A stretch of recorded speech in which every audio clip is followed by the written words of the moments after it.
let's get this party started. The 2025 NWSL season is about to kick off, and our San Diego Wave about to take the field in hopes of remembering our former glory. It's time to take a deep dive into looking at our next opponent, Angel City FC, which is hands down our rival. This is like a SoCal derby, right? It's SoCal, rivalry. So it's going to be a game that brings intensity, that brings good competition, but also it brings great attendance for both teams. Whenever these two teams play, the opposite team's fans get to travel, and it's not too far. So big shout out to any of the Wave fans going to BMO Stadium where Angel City FC plays.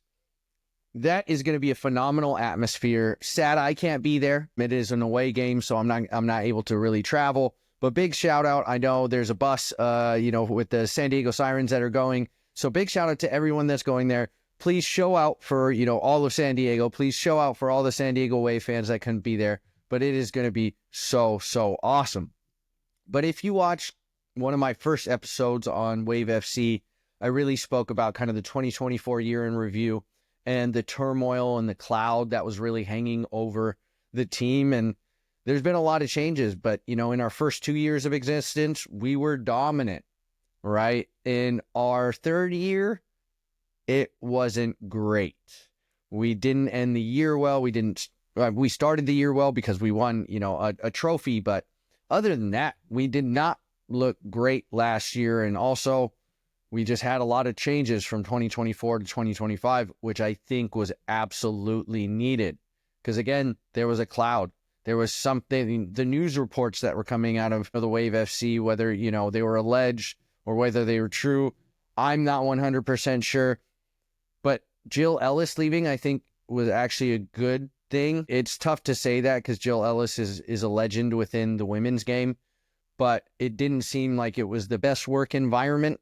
And U.S. women's national team's players corroborated that. There was obviously, again, the allegations that were coming out from staff members for the Wave FC. It was just a cloud, because even if those allegations are not true, there was still a cloud hanging over the team, because it's always going to be in the back of your head. It creates distractions. You don't want off-field distractions creating bad play on the field, because now all the players are thinking about other things other than just playing the game. But not only Jill Ellis, so we have a new president, we also have a new coach. So no more Stoney, who led us to our glory. No more Donovan, who was an interim coach. We now have Eidval, who came from Arsenal, who came from England and is a really good coach by all accounts, but we need to see how he transitions to the NWSL and how the team takes his philosophy, his ethos, his tactics. Do they take it to heart? Do they execute those? And how does it really look on the field? But we had a lot of players, a lot of big players, I should say, leave or retire, because Alex Morgan, the GOAT, is retired. Jaden Shaw, one of my favorite players, a great U.S. women's national team player, was traded to North Carolina in the NWSL. And, just the best defensive player in the world, Naomi Girma, is now at Chelsea. So we lost foundational pieces, and two of those players were still super young, but they also requested to be traded. You don't request to be traded if you're content with your workplace, if you're content with your team, if you're content with at least the direction or the rebuild. So obviously they decided to request a trade and leave. So again, that whole cloud, we needed a reset. We needed a refresh. We brought in talent. We brought in Cascarino, Corley, Dolly, Favor, and the two Trinities, Trinity Byers and Trinity Armstrong. Those are some of our no longer draft players. NWSL doesn't do the draft any longer, which is actually super awesome. But Trinity Byers and Trinity Armstrong are young players that we just brought in. One from, the University of Texas, who looks absolutely awesome as a forward, but is coming off an injury, and you might not see her much this year, if at all. But there's going to be a lot of questions. I've been watching the Wave since they came to San Diego. I've been a season ticket holder of the Wave since last year. I love going to Wave games. I love the game of soccer. I think the NWSL maybe not anymore, but it has to be up there as the best league in the world, or at least the number 2 league in the world behind England, in my opinion. I don't know what this team is going to be like. The identity is completely different. The staff is completely different. We switched ownership, a year and a half ago. So we have been in transition for a little bit. It just has come to a point where it's all culminated in big moves that recently happened. But we brought in international talent. So how do they transition to the NWSL? Because each and every league is going to be a little bit different. We have young players on the team. How are they going to react to the professional game? How are they going to continue to build? Are players that look good last year, are they going to continue their progression this year? In preseason, we looked solid defensively, and we had a good few attacking moments. But the preseason in the NWSL, is a little bit weird. The Coachella Valley Invitational happened so early for the NWSL that most teams get training camp together or kind of get to practice together and then go into the preseason. And then there's like a week or two from the preseason to regular season. It's been 3-ish weeks, almost a month, since the Wave have played in the Coachella Valley Invitational. And with preseason, you're testing a lot of things, and they only played 2 games. So the preseason happened so early, you don't know actually how they're going to take that preseason knowledge, translate it to the practice field, and then what happens on the practice field. Not privy to those. So what does that all mean? How does the team change? How does Eidval continue to evaluate his team and his players? Who's going to be on the pitch? I think there's going to be a lot of unknowns. We're going to find out a lot in the first few games. I always say like the first 2-3 games, you can really find out a lot about the team, a lot about the lineups, a lot about formation, a lot about style of play. We're going to find out a lot, but we're kind of a wild card in the NWSL. We've been good 2 years. We weren't good last year. I believe we were 12th. So what does that mean for this year? The good thing is, out of 14 teams in the NWSL, 8 go to the playoffs. So well above 50% of teams will be going to the playoffs. And I do think we're at least constructed to really make a push for a playoff spot. And who knows? It's not how you start the season. It's how you end the season and the momentum you can potentially carry into the playoffs, even though you might be a lower seed. So what does this mean for the Angel City FC game? Well, to be honest, they're a team in pretty big transition as well.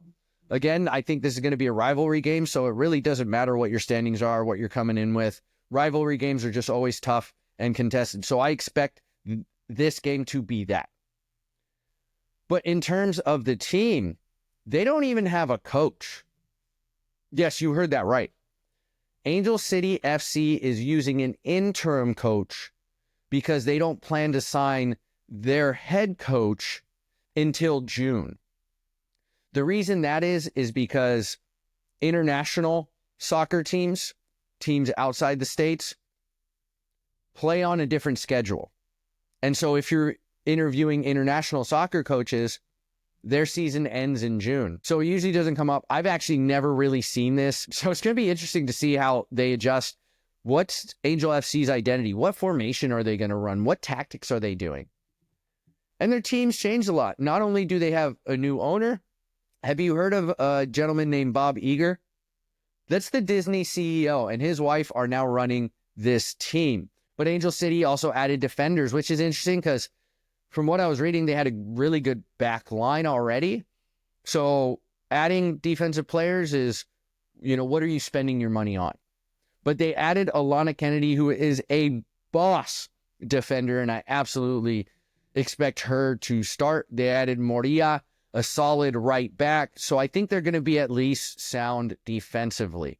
They did add one good offensive player, Julie Dufour, and that's going to complement Alyssa Thompson, who's a real big up-and-comer.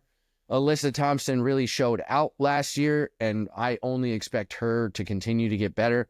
Last year, they played a 4-2-3-1, but again, I don't know what they're going to play this year because no coach. Like the interim coach has been an assistant coach for like 14 years, and obviously the assistant coach usually doesn't instill the formation, the ethos, the tactics. They help out with that stuff a lot, but usually that's not their call. So I'm really interested to see what that looks like. I'm still confused on how they didn't align hiring a coach so that they could have someone in the offseason to instill these things. So that's going to be really interesting. And I think they're more in flux. They're more in a state of transition than per se we are. But the way we match up is, I was looking back at, the preseason games. Thank you again, San Diego Sirens, for posting that on your Instagram. That's the only reason I was able to watch those games. So big shout out to the San Diego Sirens again and again and again. Want to give flowers when flowers are due. But we looked sound defensively. In 2 games, we didn't allow a goal. I think that is Eidval. I think that is European soccer. Usually, teams like Arsenal, Chelsea, not Man United right now. No, we just can't say that. But usually they're very organized. There's clear structure. And I think they're very pragmatic in the way they play soccer. They understand defense can get you a point sometimes, and sometimes a point is a win. Sometimes getting points away from top teams is an absolute win for your team. And I think Eidval can bring that. He can bring that pragmatism. He can bring that structure. He can bring that knowledge from the European game to the Wave. So I really, really like that. And I think we're going to be decently sound defensively. The problem is we're going to have a lot of young defenders. So again, how do they catch up to NWSL speed? It's going to be interesting to see. And we lost 2 of our best defensive players, Dahlkemper, and then, of course, Girma. But there's also questions surrounding the midfield. We pretty much have a completely new midfield. The area we should definitely be good at is our offense, because we brought in a talent pool on offense that is at a very, very high level. So I hope that we score goals. I hope that we attack. I hope that it is not just, hey, let's sit back and play defense, because I think we're going to have to score goals. So can we score those goals? It's going to be, I think, Sanchez, Cascarino, and whoever plays, down the center, I think is going to be super, super important. But we brought good offensive players in. This team really hasn't played much together, so I have so much unknown, and I just can't wait to see the first game. I can't wait to watch the first game and just soak it in. Soak in the tactics, soak in how players play off of each other. That's all going to be laid out in the first couple games. So I can't wait to analyze that, because, that's what I'm really waiting for. Other than that, this is all guessing. And this is not even always in per se educated guess, because I don't have anything to go off of other than piecemealing things from players when they played at different teams, or looking at Eidval and his tactics when he was at Arsenal. Those are things I'm trying to piece together, and there's just so much unknown about both teams. But I think this is going to be a really interesting game. I do believe there is going to be some goals, and I think it's going to be for the Wave FC. It is an away game. I think it is a good test for the Wave FC to maybe start away, get away from the pressure of being at home and having to win, your first game. Maybe even if you get a tie, that's still a win for us to start, with some points. It's going to be an intense game. It's going to be a game where both teams are competing. And really, I do think Maria Sanchez, is going to have a solid year. I think she got herself into really great attacking positions, had some really great opportunities last year, but also she came in last year and it's hard to adjust. It's hard until you get like a full season to then, reset, regroup, and then come back in fresh, so you can then just be clear of mind and just play your game. And I think Maria Sanchez is going to do that. I think Maria Sanchez is going to be a big piece to this team, because she was here last year. So she knows San Diego. She knows the team. And I think that is going to be very important. And I think Maria Sanchez is going to be the one to score. And it's going to be 1-0, game to the good. Game to the Wave FC. Wave FC is going to win this 1-0 against Angel City FC away. But what are my expectations for 2025? I have to be real. I don't think we're going to be a top team in the NWSL. I don't think we're going to be 1, 2, 3, 4. I do think we have a really good opportunity of being mid-table. And when I say mid-table, I mean in playoff mid-table. So a little bit higher mid-table. I think we have an opportunity to be, anywhere from 8 to 5. I really do think we can, sneak into the playoffs. And I think as we grow as a team, they're only going to build more and more in confidence. I do think we brought in a lot of talent and good talent. Like, I really do think it's good talent, but how do those things come together? Casarino and Sanchez, I think, are going to have to do a lot of the heavy lifting for this team, because if we're going to score goals, it's probably going to be them two. And not only per se them two scoring the goals, but them two facilitating the goals, them two getting the assist or the hockey assist. I think those are going to be big. This is probably going to be one of the most massive things all season. We're going to need phenomenal goalkeeping because we have a phenomenal goalkeeper. Sheridan may need to play her best soccer that, in goal that she's played, in her lifetime, because she's been there. She's been there since, the glory days.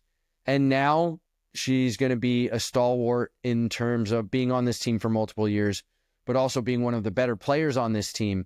And then leading the back line, because we have a young back line and goalkeepers yell at their back line. Goalkeepers communicate with their back line. And I think that's only going to be positive if we do run a young back line. So even though we may not be a top team, I do think we're going to make the playoffs. And again, if we can carry momentum into that playoffs, you never know what's going to happen. That is what's super important. You need to be hot at the end of the year, not the beginning of the year. Even though I hope we're hot throughout the whole year, I just don't think that's going to happen. I think there is going to be some growing pains with a brand new team, brand new coach, and brand new expectations. But it is going to be an exciting year. It's going to be an exciting year because it's going to be a fresh year. It's going to be a year where we're going to learn a lot, where we're going to see new things, where we're going to have to maybe, that didn't look good, but next game, hope we come out better because we learned from that loss, or we learned from that tie when we should have won. These Wave games are going to be awesome. I hope we continue to support women's sports. I hope we continue to support women's soccer. I continue to hope we support the Wave FC. I hope everyone can really get out there and root for the team while they're away. But when San Diego Wave FC plays at home, we need to show up. We need to show up in the seats. It is such a fun time. Go out to a Wave game, have some fun, get some libations, go walk around. Like, Snapdragon Stadium is awesome. The weather in San Diego is awesome. And to see high-level soccer in one of the best leagues in the world. NWSL is one of the best soccer women's leagues in the world. I'm going to be rooting for the Wave. Mike Gio is going to try to make all the games, even though I can't make the first game. My best friend is having a baby, so I need to go support him, his partner. I need to make sure I'm there for them. So I'm not going to be at the first game, but my really, really great friends are. So I gifted him the tickets, but I hope to be at almost every single San Diego Wave FC home game that there possibly is. But also, we're going to do a giveaway for San Diego Wave FC tickets because I want to promote San Diego Wave FC as much as humanly possible. So please, drop some comments, subscribe if you want to follow the Wave.